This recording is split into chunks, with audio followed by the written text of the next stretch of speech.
Hello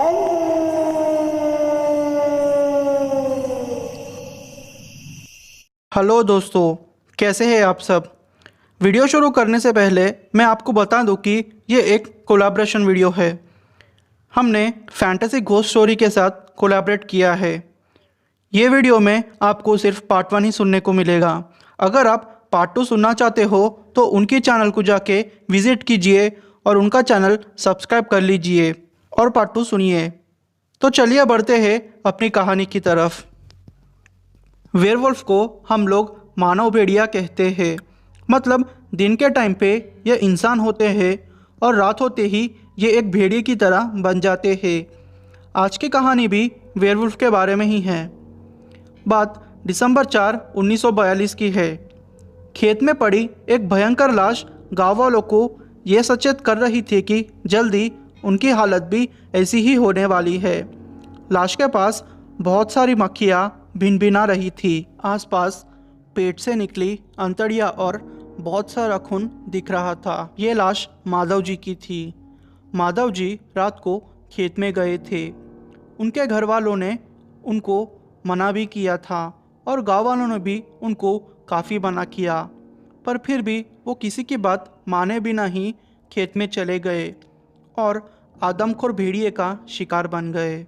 नंदनगांव में अचानक आए इस आदमखोर भेड़िए ने गांव में आतंक मचा रखा था। करीब 1 महीना पहले यह हादसा शुरू हुआ था। पहला हादसा तब हुआ जब 2 भाई परेश और जयंत अपने खेत से घर लौट रहे थे। उन पर पहला हमला हुआ था। परेश पे उस भेड़िए ने पहला हमला किया। परेश को उस भेड़िए ने नोचकर बुरी तरह से फाड़ दिया था और उसे खाने लगा। जयंत को भी उस भेड़िए ने नोचा था, पर वो किसी तरह अपनी जान बचाकर घर वापस आ गया। जयंत ने वो दानव के हुलिये के बारे में बताया। चालाक और तेज, शैतानी नीली आंखें, मुंह से निकलते हुए बड़े बड़े चमकते हुए दांत, पूरे अंग पर काले काले बाल, सर से भेड़िया और बदन इंसानों जैसा। ये सुनकर गांव वाले बहुत डर गए। उसने बोला कि वो एक राक्षस की तरह दिख रहा था। अब तक कई गांव वाले उसका शिकार बन चुके थे। गांव वालों के पालतू जानवरों को भी वो भेड़िया खा रहा था। गांव वाले दहशत में जी रहे थे। रात हो या दिन, कोई भी अपने घर से बाहर नहीं निकलना चाहता था। तभी उस समय के जाने माने शिकारी मिस्टर एडम, जो कि एक अच्छे अंग्रेज अफसर थे, उनको इस गांव की घटनाओं के बारे में पता चला। उन्होंने अब उस आदमखोर भेड़िए का शिकार करना सोच लिया था। उन्होंने अपने कुछ भरोसेमंद सेवकों को अपने साथ लिया। मिस्टर एडम बाकी अंग्रेज अफसरों जैसे क्रूर नहीं थे। वो अपने सेवकों को अपने परिवार जैसा समझते थे, उनका सम्मान भी करते थे। जिसमें पहले थे हरी काका, जो कि शिकार की गतिविधियों पर ध्यान रखने वाले थे। दूसरा था मंगल, जो कि एक पहलवान था और एडम के घोड़े गाड़ी का चालक था। तीसरा था उदय, जो कि 23 साल का एक छोटा लड़का था। उदय के पिता की मौत के बाद उदय को एडम ने अपने पास रख लिया। अपनी बंदूक लिए वो लोग अगले दिन गांव चले गए। मरे हुए लोगों के परिवार वालों के साथ उन्होंने लंबी बातचीत की।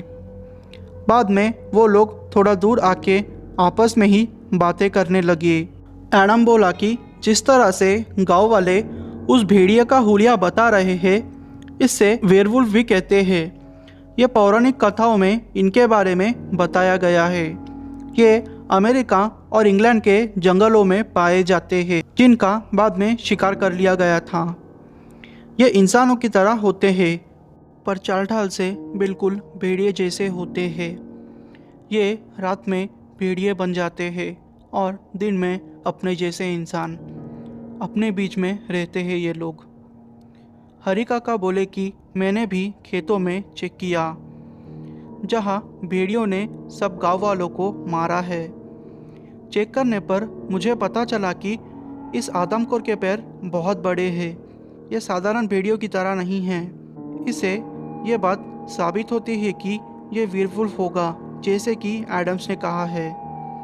एडम बोला कि वो बहुत ही खतरनाक और चालाक होते हैं, उन्हें मारना इतना आसान नहीं है, इसलिए हमें काफ़ी लोगों की मदद लगेगी। मासूम गांव वाले उसका शिकार बन रहे थे। ऊपर के अधिकारी मदद नहीं भेजेंगे, हमें ही कुछ करना होगा। हरी काका बोले कि रात को जाल बिछाना होगा, उसमें हमें बकरियां बांध के रखनी होगी। मैं पेड़ के ऊपर चढ़कर जाल को पकड़ के रख लूँगा। जैसे ही वो आदमखोर बकरियों को खाने आएगा, उसके ऊपर हम जाल फेंक देंगे। जैसे ही जाल उसके ऊपर गिरेगा, एडम्स उसको गोली मार देगा। एडम्स बोले कि हाँ, तुम, मंगल और उदय झाड़ के ऊपर चढ़कर बैठ जाना, मैं अपनी बंदूक लिए झाड़ियों के पीछे ही छुप जाऊंगा। रात को प्लान के अनुसार घने जंगल में उदय, हरी काका और मंगल ऊपर पेड़ पर चले गए थे। वहाँ वो लोग जाल पकड़कर रखे थे और नीचे बकरियाँ थी और झाड़ियों में एडम्स छुपे हुए थे। उसके आने का इंतज़ार कर रहे थे। काफ़ी देर तक कुछ नहीं हुआ, पर अचानक ही अजीब सी भयानक आवाज़ गूंज उठी थी, जैसे कोई दैत्य चीखते हुए शिकार की ओर आ रहा हो। सब लोग सावधान हो गए। सब लोगों की धड़कनें तेज़ हो गई, पर अब तक सिर्फ चिल्लाने की आवाज़ आ रही थी। अचानक ही बंदूक के गोली की आवाज़ सुनाई दी। वो आवाज़ सुनकर ये लोग नीचे आ गए। वो एडम की बंदूक थी। नीचे उतरकर जो नज़ारा उन्होंने देखा, वो देखकर ये लोग कांप उठे। वो आदमखोर भेड़िया अपने भयानक हाथों में एडम का कटा हुआ सर लेकर खा रहा था। तभी उसकी नज़र इन तीनों पर पड़ी। मंगल उसके आगे जाकर उसे लड़ने गया, पर उस आदमखोर ने एक ही बार में मंगल को काट के फेंक दिया। वो उदय को मारने आगे बढ़ा, पर बीच में हरी काका आ गए और उदय से कहा कि भाग। इतना कहते ही उस भेड़िए ने उन्हें भी फाड़ के मार दिया। उदय बेचारा घबरा गया। वो थोड़ा पीछे हट गया। उसने देखा कि एडम्स की बंदूक एडम्स के लाश के पास पड़ी हुई है। वो जल्दी से जाकर वहाँ से बंदूक उठा ली और उस आदमखोर पर गोली चला दी, पर तब तक वो भेड़िया वहाँ से भाग गया था। उदय भी बंदूक लिए उसके पीछे भाग गया। दोस्तों, इसका पार्ट 2 सुनने के लिए आपको है ना फैंटेसी घोस्ट स्टोरी को विज़िट करना पड़ेगा। वो लिंक मैंने डिस्क्रिप्शन में दे के रखी है, तो जाइए सुनिए पार्ट 2। अगर आपको मेरी कहानी अच्छी लगी हो तो मेरे वीडियो को लाइक कर दीजिए और मेरे चैनल को सब्सक्राइब कर लीजिए, जिससे कि जो भी स्टोरी मैं अपलोड करूँ आप तक सबसे जल्दी पहुँच जाएगी। थैंक यू दोस्तों।